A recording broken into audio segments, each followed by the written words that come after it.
All right, how many strokes do you leave on the course with 3 putts? I mean, it's awful. Even today out there, Trillium, I left probably 5 strokes, blowing putts past the hole or keeping them short. Oh no. So I'm here to learn some easy ways for distance control on putting. I want to 2-putt more. So we're here at Woodmont Country Club with Trillium Rose. She is a top 50 instructor. I cannot wait to get this lesson because, again, too many strokes lost out there with this thing. Okay. First of all, you're thinking the right way. Distance control is really the key. And I think, of course, reading the green is good and understanding how to get it in the hole after that long putt.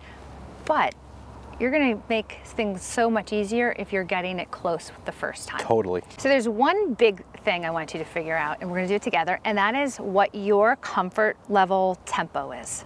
Okay, here's what I mean by this. So if you're listening to a song and it has a certain beat, let's say you tap your foot to the beat, right? Let's think about like a fast one, you'd be tapping faster. So it's a fast tempo. Yep. I'm grooving in my head. I Go like ahead. it, I see it.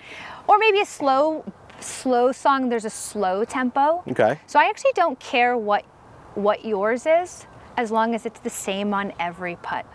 Okay. Okay, so here's what we're gonna do. I found a flat lie on this green, so we're setting up, we're not going uphill or downhill, we're just going flat, because we're gonna set a baseline. Okay. And you're gonna figure what that is. Got it. So go ahead and set up to a ball, and I'm gonna just ask that the width of your stance is the same on every putt. Okay. Because we're gonna use your snazzy shoes as your ruler.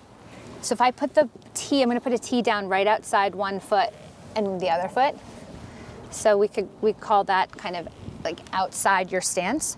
So we're gonna start making putts and you're gonna go from one tee to the other tee. It's basically toe to toe or outside to outside. Okay. Okay, so when doing this, you don't want to be slowing down through the ball, but you also don't want to be speeding up or accelerating through the ball. Okay, so same motion. Same motion. So you want that club coming into impact kind of on cruise control. Okay. So it's just steady Eddie going right through. I like that, okay.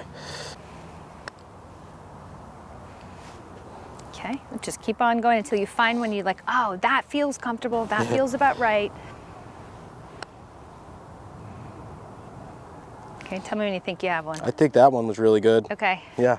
Okay, good. I like that one. All right, stick with it. Stick with it. So now here we are. We've got a little cluster. So the one you hit, you like that was right in the middle. So you could just walk this off as if it's just a yard per step. Just kind of pace it off. 1, 2, 3. I don't know, 3 of my paces. Probably the same, right? So just like. So like casual, right? Like the way you would 3. walk on a green. So you'd want to be, doing something weird and everyone's waiting for you to walk it off. But you're just casual. Casual, 3 paces. Yeah. So if we were to be 3 paces away from a cup, now you've got a distance of your stroke. Got it. And then everything's going to kind of go out the window once this thing gets a little longer. Okay. So if we get a little longer, like let's say that cup over there, now we say, well, the same length stroke is not going to work. Right. But I want you to keep the tempo. Okay. So go ahead and set up to this ball. I'm going to put tees just a couple inches outside of your feet. Maybe about 4 inches. So I'm guessing, but it's clearly a wider length stroke, right? Yep. Do you want to do a practice stroke just to feel it first? So same idea with the tempo, not speeding up, not slowing down. And ideally, kind of just end it here. Yeah, ideally the putter would end somewhere over the second and go all the way back to the. Okay. Give it a rip. Let's give it a rip.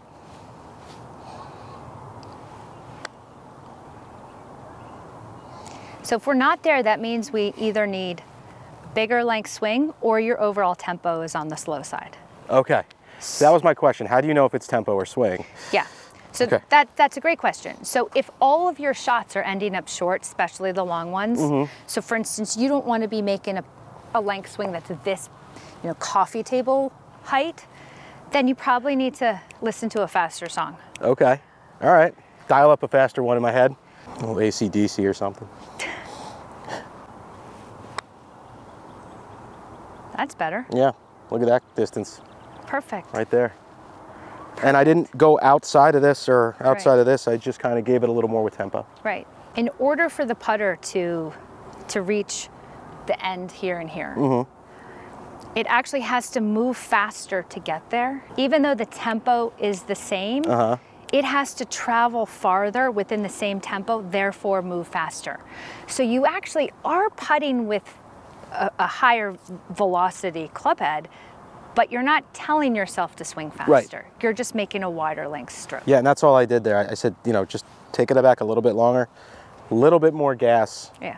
So is this a perfect science? No, you're gonna have uphill, downhills, but it's a framework that you can work within so that you can make good choices and think about things in a simple way and get it mostly right. All right, so now that you set your baseline, 3 paces was how far you hit the ball when you brought the putter back from one foot to the other foot. Right. Right? Okay, so here we are, we're farther than 3 paces, but I want you to pace it off to the cup. Okay. So about 5? About 5. Okay, so let's go ahead and give this a roll. So your tempo is going to stay the same, but you know that if you brought the putter back it's a little bit more, right? From here to here, right, it wouldn't get there. Right. So instead, you're going to add a little bit of length to your stroke because it's a longer distance we have to get to. Right. Oh, you stopped short. Yeah, look where I stopped. So right there, my fault. Okay. I love that for that reason. So I could just stop and see that I screwed that one up. Right, and you will know, there you go, past the hole. You will know, hopefully, if you do this on a flat lie, whether your tempo has started to get faster or slower, if you're getting manipulative with your wrists. So what happens if this hole is even further downhill? Okay, yep, because that's gonna happen. Yep. Or uphill. Or uphill. So you either add length or you subtract. So shorter length stroke or longer length stroke. So if this was longer putt, let's say this was 10 paces, 20 paces, you're gonna have to widen your stroke. Okay, got it. I mean, that's probably the easiest part. Just widen it. Just a little bit past. Do it till I get comfortable with it. That tempo was better. This is where people will get a metronome going. You can get a metronome out, nice putt. By the way, we haven't even talked about green reading. No. So we're just eyeballing basically the read. Right. But if you get it right, you're within but I'm happy with 2 putts there. 3 feet, Yep. of course. This is why I think distance control trumps green reading when you're really trying to shave strokes. I could buy that, totally. So without even green reading, yeah, I'm just trying to get this down, tempo. I mean, it's such an easy drill, and I feel like I picked it up so quick. If you have a phone app, obviously you like could a just metronome. get a metronome on it. You're sitting and, you know, put your Zoom on mute, take the video off, throw the metronome on, and then just figure out what that's going to be. Yeah, love it.